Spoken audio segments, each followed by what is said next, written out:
Good afternoon, everyone. It's already I have to check the time. I'm Alexandre Naulot. I'm the European Head of Campaigns and Advocacy for the Fossil Fuel Treaty Initiative.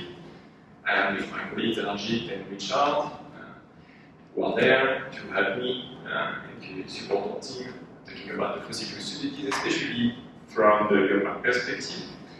And just to give you a short introduction about what is the Fossil Fuel Treaty Initiative. It's an initiative endorsed by 13 countries at this stage, CSOs, academics, MPs, that support more international cooperation to phase out fossil fuel at the international level, especially in complementing the UNFCCC agreement with a new treaty focusing on a fair and just transition to renewable energy and for a phase out of fossil fuel. So, many different things have already been said about where we are in terms of commitments on the fossil fuel strategies, especially from the G7.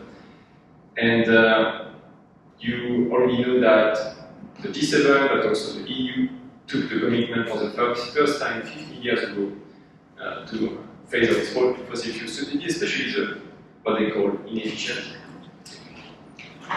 And they already reiterated it at the last G7 ministerial event that took place in Japan. So I'm not going to really take a lot of time to talk about this.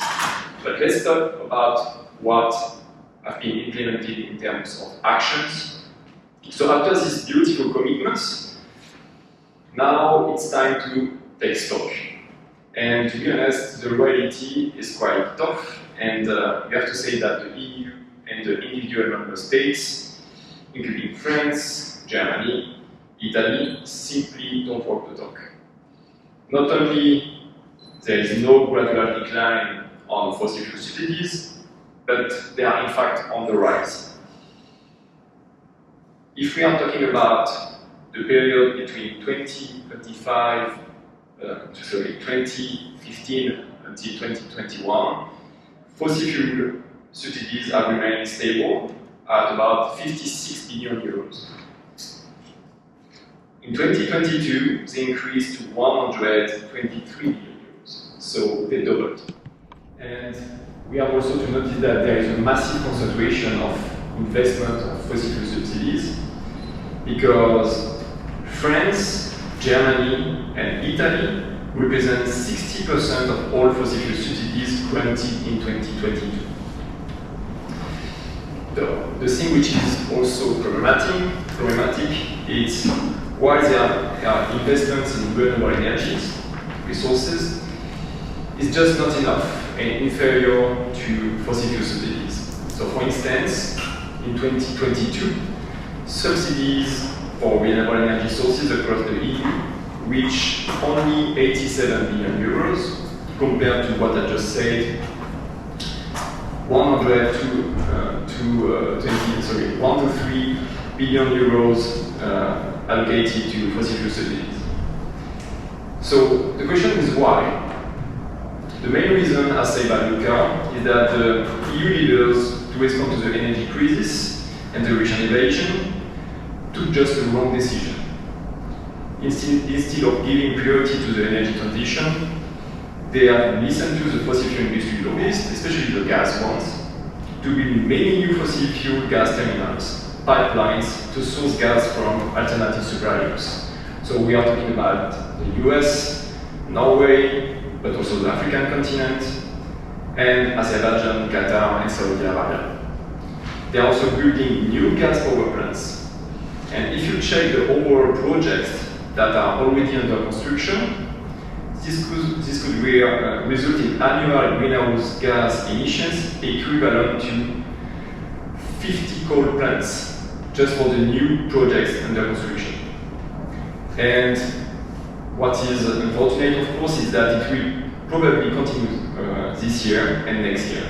So the IMF estimate that if the fossil fuel subsidies will a bit decline next year and the year after, they are expected to remain, however, far above the levels that we observed between 2015 and 2021.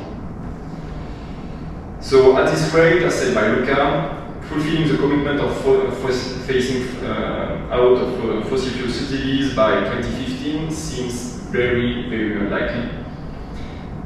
And before talking about the solutions, let's see where the issues are exactly. So the issues are at two levels in Europe. First of all, let's talk about the EU budget itself. So the EU budget is very important to provide investment subsidies for new energy infrastructure, so new pipelines, new power plants, but also, I said new pipelines, sorry.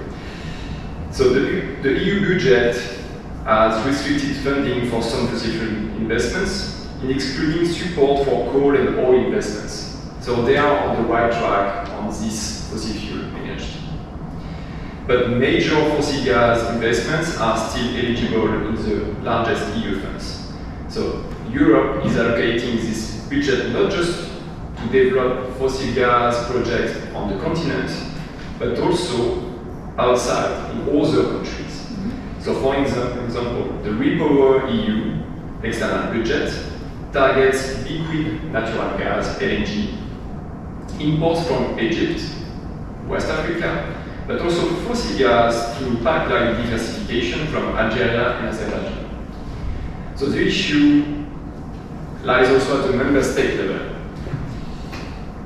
According to an assessment which has been done by the European Commission about the national energy and climate plans of the EU countries, only 6 out of the 27 EU member states, only 6 of the 27 EU member states have expressed the intention to fully phase out fossil fuel subsidies in their national budgets. So while they took commitments at the international level to phase out fossil fuel subsidies, if you really check the national budgets, they just don't walk the talk. And they don't provide these countries which are also expressed their intention, so the 6 ones, they don't provide a concrete end date.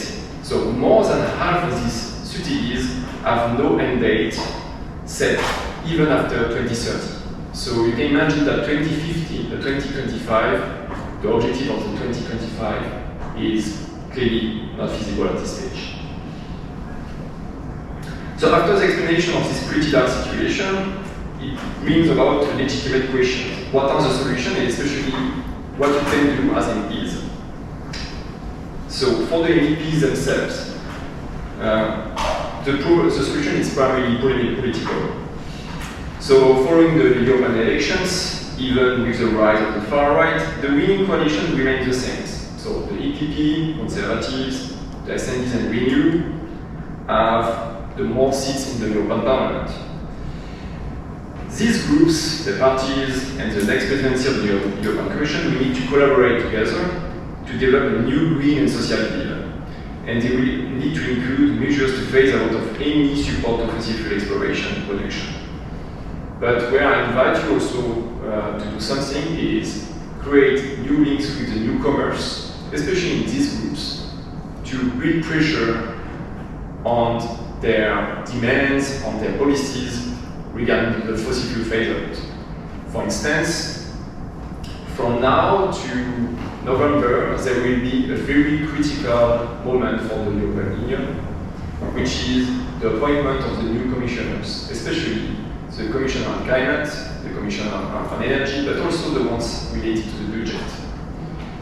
And we absolutely need your pressure to convince the newcomers, especially from the groups that I have mentioned, but also, of course, allies like the Greens, to put pressure on these commissioners, appointed commissioners, to commit to develop a roadmap on a clear fossil fuel phase out of subsidies. The key moment will be between September and October, when these new commissioners will be questioned by the MPs. And so if you have time after this speech to talk about potential collaboration to put pressure on these MPs, but also on these commissioners, I would be very glad to discuss with you. There are also other concrete recommendations that the EU needs to do. For instance, in the new green and social deal that we would like to see, they need to amend the EU regulations on the current EU budget to avoid any possibility of providing support to new fossil fuels infrastructure. They have also to revise the countries, to revise the national energy and climate plans, and to submit clearly a roadmap for the phase out of fossil fuel or subsidies. And of course, last but not least, we are calling the MEPs and the new European Commission to support the Fossil Fuel Treaty Initiative, because what we need now is really big and bold ideas, and at this moment in history, especially when the far right is rising in Europe but also everywhere, and with the fact that we are in the middle of the climate crisis, we need some big and bold new ideas. So thanks for your attention, and I will be very glad to talk with you after the